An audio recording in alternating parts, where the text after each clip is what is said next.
ಕರೋತಿ ವಾಚಾಲಂ ಪಂಗುಂ ಲಂಘಯತೆ ಗಿರಿ ಯತ್ಕೃಪಾ ತಮಹಂ ವಂದೇ ಪರಮಾನಂದ ಮಾಧವಂ.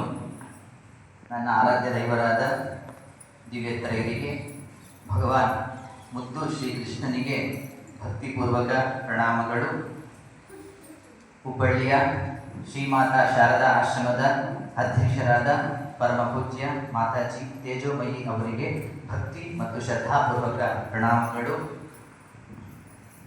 ಚಳ್ಳಕೆರೆಯ ಶ್ರೀ ಶಾರದಾಶ್ರಮದ ಅಧ್ಯಕ್ಷರಾದ ಪೂಜ್ಯ ಮಾತಾಜಿ ತ್ಯಾಗಮಯಿ ಅವರಿಗೂ ಸಹ ಭಕ್ತಿಯಿಂದ ಪ್ರಣಾಮಗಳನ್ನು ಸಲ್ಲಿಸ್ತೇನೆ.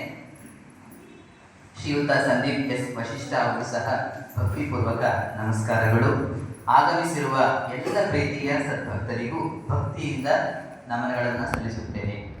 ಶ್ರೀಮದ್ ಭಾಗವತ ಸಪ್ತಾಹದ 3ನೇ ದಿನದ ಪ್ರವಚನವನ್ನು ನಡೆಸಿಕೊಡಲು ಆಧ್ಯಾತ್ಮಿಕ ನಗರಿ ಚಳ್ಳಕೆರೆಯ ಶ್ರೀ ಶಾರದಾಶ್ರಮಕ್ಕೆ ಆಗಮಿಸಿರುವ Swami Vivekananda youth ಮೂವ್ಮೆಂಟ್ನ senior engineer ಆದಂತಹ ಸಂದೀಪ್ ಎಸ್ ವಶಿಷ್ಠ ಅವರು ವೃತ್ತಿಯಿಂದ ಮೆಕ್ಯಾನಿಕಲ್ ಇಂಜಿನಿಯರ್ ಆಗಿದ್ದಾರೆ. ಅವರು ಕರ್ನಾಟಕದ ರಾಮಕೃಷ್ಣ ವಿವೇಕಾನಂದ ಯುವ ಪರಿಷತ್ನ ಸಂಚಾಲಕರಾಗಿ ಇಡೀ ರಾಜ್ಯಾದ್ಯಂತ ಒಂದು ರೀತಿಯಲ್ಲಿ ಸಂಚಲನವನ್ನು ಉಂಟು ಮಾಡುತ್ತಿದ್ದಾರೆ. ಬೆಂಗಳೂರಿನ ಬಸವನಗುಡಿಯ ಶ್ರೀರಾಮಕೃಷ್ಣ ಮಠದಿಂದ ನಡೆಯುವ ಬಾಲಕ ಸಂಘದಲ್ಲಿ ಕಳೆದ 19 ವರ್ಷಗಳಿಂದ ಸಕ್ರಿಯ ಕಾರ್ಯನಿರತ ಸ್ವಯಂ ಸೇವಕರಾಗಿ ಸೇವೆಯನ್ನ ಶ್ರೀಯುತರು ಸಲ್ಲಿಸ್ತಾ ಇದ್ದಾರೆ. ಶ್ರೀಯುತರು ವಿವಿಧ ಶಾಲಾ ಕಾಲೇಜುಗಳಲ್ಲಿ ಶೈಕ್ಷಣಿಕ ಹಾಗೂ ನೈತಿಕ ಮೌಲ್ಯಗಳನ್ನು ವಿದ್ಯಾರ್ಥಿ ವೃಂದಕ್ಕೆ ಅತ್ಯಂತ ಪರಿಣಾಮಕಾರಿಯಾಗಿ ಮತ್ತು ಸಮರ್ಥವಾಗಿ ತಲುಪಿಸುವ ನಿಟ್ಟಿನಲ್ಲಿ ಓರ್ವ ಸಂಪನ್ಮೂಲ ವ್ಯಕ್ತಿಯೂ ಸಹ ಆಗಿದ್ದಾರೆ.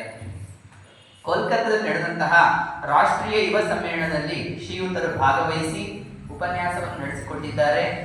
ರಾಜ್ಯದಾದ್ಯಂತ ವಿದ್ಯಾರ್ಥಿಗಳು, ಶಿಕ್ಷಕರು, ಪೋಷಕರನ್ನು ಉದ್ದೇಶಿಸಿ ವ್ಯಕ್ತಿತ್ವ ನಿರ್ಮಾಣ ಮತ್ತು ಭಗವದ್ಗೀತೆ ಮತ್ತು ಅದರ ಬೋಧನೆಗಳ ಕುರಿತಂತೆ ವಿವಿಧ ಶಿಬಿರಗಳನ್ನು ಸಹ ಆಯೋಜಿಸಿದ್ದಾರೆ.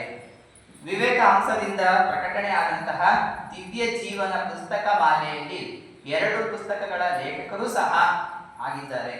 ಶ್ರೀಯುತರು ಕಳೆದ ವರ್ಷವೂ ನಮ್ಮ ಚಳ್ಳಕೆರೆಯ ಶ್ರೀ ಶಾರದಾಶ್ರಮದ ಶ್ರೀಮದ್ ಭಾಗವತ ಸಪ್ತಾಹ ಕಾರ್ಯಕ್ರಮಕ್ಕೆ ಆಗಮಿಸಿ ನಮ್ಮೆಲ್ಲರಿಗೆ ಪ್ರವಚನಾಮೃತವನ್ನು ಉಣಬಡಿಸಿ ನಮ್ಮನ್ನು ಸಂಪ್ರೀತರನ್ನಾಗಿಸಿದ್ದಾರೆ. ಅದನ್ನು ನಾವು ಇವತ್ತು ಸ್ಮರಣೆ ಮಾಡಿಕೊಳ್ಳಬಹುದು.